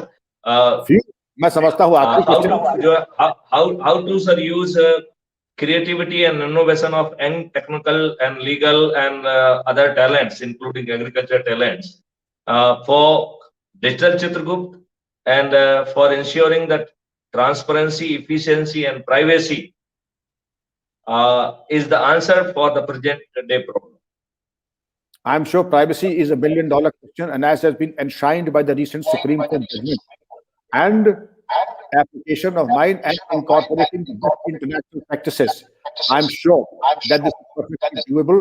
It is not something that you only think. You have it in you to bring out a stable model, also minimal cost. I'm sure it is there. It will bring about some kind of regulation. अब rapid fire round पे आ जाएं। Sir it is just last two question sir.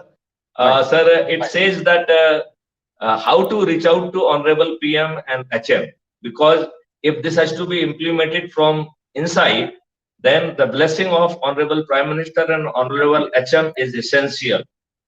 So how to really reach out to them? Who all can contribute in opening the way to reach out to him, and how really it should be made possible because of your so much of the rich experience. Probably आप हमको sir वो रास्ता दिखा सकते हैं जहां पे हमें कह पाए कि गुरु गोविंद दो खड़े काके लागू पाए, बलिहारी गुरु आपकी गोविंदियो बताए। मैथिली शरण जी, मुझे कोई समस्या नहीं है। मैं ये चाहूंगा कि आप दो काम करें। प्राइम मिनिस्टर साहब के भी, he is a very focused leader and extremely energetic, totally focused and committed to containing and controlling law and order, as also our honorable Home Minister। उनके ट्विटर हैंडल्स आपके पास हैं, उन ट्विटर हैंडल्स के ऊपर ये प्रस्ताव आप एक दे दीजिए। I want to make a PowerPoint presentation from the series opposite or first begin with in front of National Security Advisor and the Honorable Home Minister. Then send a written application. Use the social media, Facebook, Twitter, and WhatsApp. The third, I would say, whoever is the local member of parliament and minister, the chief minister is very focused. Because the chief minister to give an audience, first you can make a presentation and have a pilot project in your own and Indore. See the miracles which happen thereafter. And the world will. It is not that. As Winston Churchill said, if you are able to make a better mousetrap, the world will be at your outer doors. Which is those mousetraps.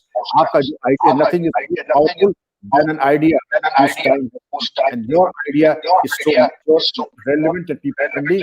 You are bound to get called legally and the power centers. Sir thank you very much sir. We look forward for your blessing sir. आपकी जानकारी के लिए और बाकी लोगों की जानकारी के लिए सर, मैंने 2019 में ऑनरेबल प्राइम मिनिस्टर और HM को as a sitting DG police reform अपना पदी जो है ना कर्तव्य मानते हुए मैंने सर एक ड्यूअल लेटर लिखा था। उसमें एक प्रेजेंटेशन की कॉपी भी लगाई थी कि sir this is the road map for crime free Bharat, और उनसे मात्र मैंने 15 मिनट का समय मांगा था।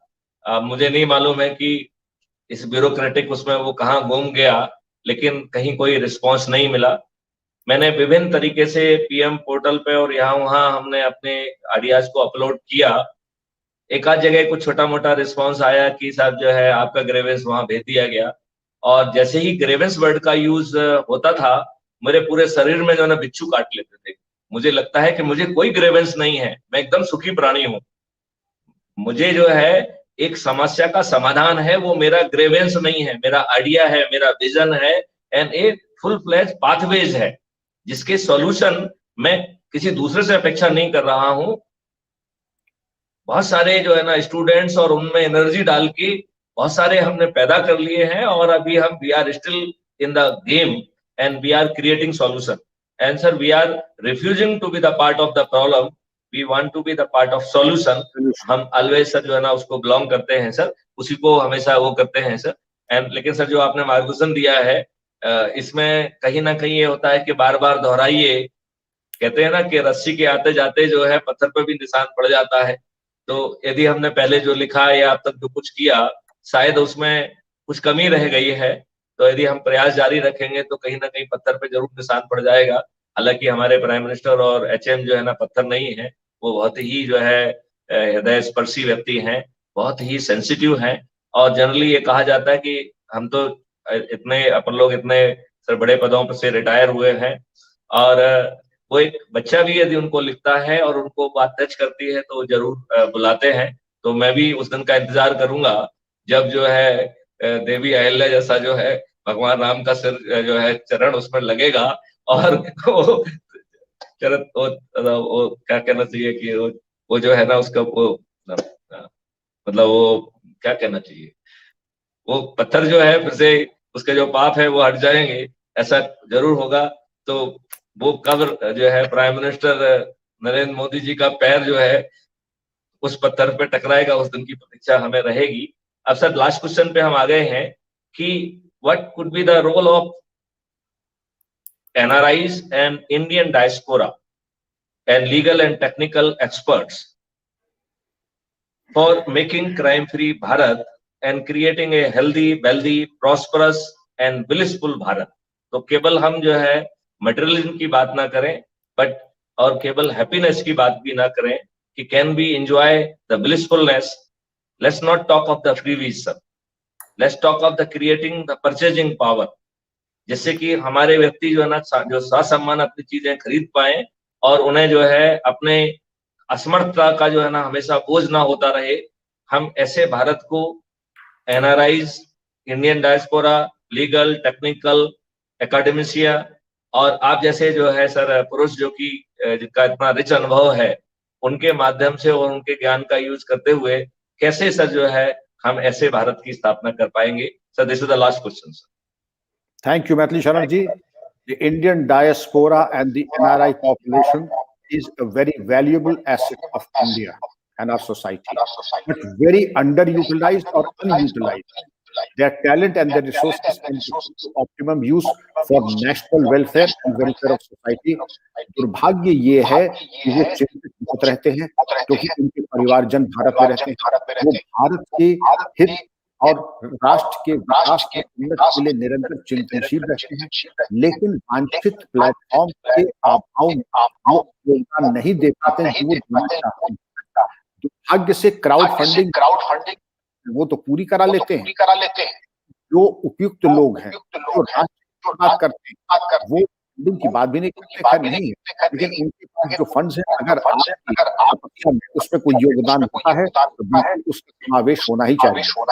दूसरी चीज, उनकी चिंता स्वाभाविक है अपने राष्ट्र के बारे में, अपनी मातृभूमि के बारे में और अपने राष्ट्र के बारे में। तो उनको अगर प्लेटफॉर्म दे दें तो वैज्ञानिक है अपनी विचार करते हैं, जिनके पास CRS फंड जो कुछ नहीं तो आपको आशीर्वाद देते रहे, लेकिन एक वाइब्रेंट प्लेटफॉर्म तैयार में, चाहे वेबसाइट पे या चैट रूम्स के माध्यम से, चाहे वेबिनार्स के माध्यम से, जिससे आपके वेबिनार्स के माध्यम से प्लेटफॉर्म आकर अपना मार्गदर्शन, सबकी अपनी अपनी छोटी मोटी समस्याएं हैं जो कि आप अपने इस दौरान जानते होंगे, उनके माता पिता परिवार के लोग किस समस्या से थे, समाधान वो कैसे कर सकते हैं, इसके बारे में भी आपने IR कैसे करा सकते हैं, निष्क्रिय है तो उसका समाधान निष्क्रिय है तो कैसे है, तो इसके बारे में आपको करना है।